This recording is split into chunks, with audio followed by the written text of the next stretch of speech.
We were in the Shreveport for the LHSAA Bass Fishing State Championship, and it was our first outing in a tournament as a team together.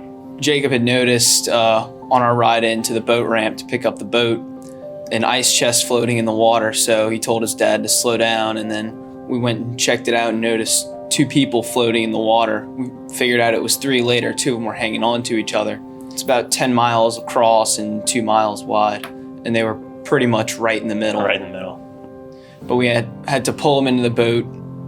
It was 3 older gentlemen who 2 of them had life jackets on and one of them had floated on a gas can. Their boat capsized and we helped get them on the boat and called for help and brought them back to the dock. It probably took about 10 minutes, but it felt like 1 minute. Everything happened so fast from when we heard them to when we were on the way back.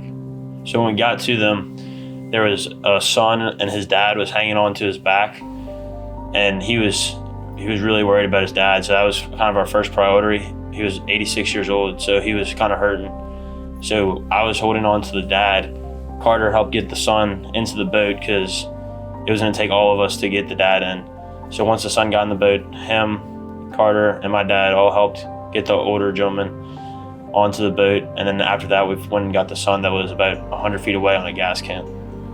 And all these guys, they were in pretty rough shape. We didn't really know how long they had been in there, but the water wasn't warm. It was probably close to 60 degrees. So what the older guy said, he had taken in a little bit of water, which we knew wasn't good, and he was pretty blue in the face. They were slipping out of the life jackets. They were just struggling to move and get around into the boat. The lake was really rough at the time they went down, so I think that played a factor in what happened. Right, it was tough. I took the wheel from Jacob's dad because I have a little bit more experience driving boats and picking people up from water skiing and tubing. Afterwards, we brought them back to the dock. The ambulance were already there. There's the fire department. And we talked to the sheriff he said, usually when they're searching through Cross Lake after an accident like this, they're trying to find bodies. So luckily we got there in time before any of them had sunk. And it appeared that everyone was doing okay once we got to the dock, but we haven't gotten any updates yet.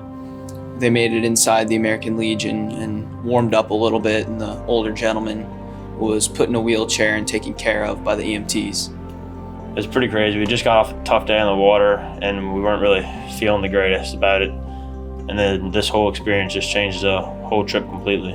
Right, you don't think about what had happened anymore with your fishing. You're worried about getting the 3 guys the help they need. It was really eye-opening. Definitely gonna wear our life jackets, seeing what can happen, especially it all happened so fast. Like they said, they were just riding and then their boat started taking on water.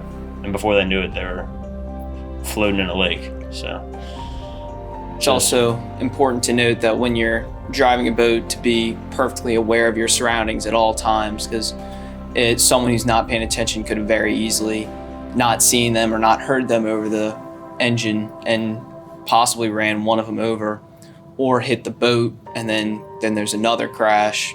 So, and if Jacob wasn't paying attention and looked at the ice chest, then we never would have seen him.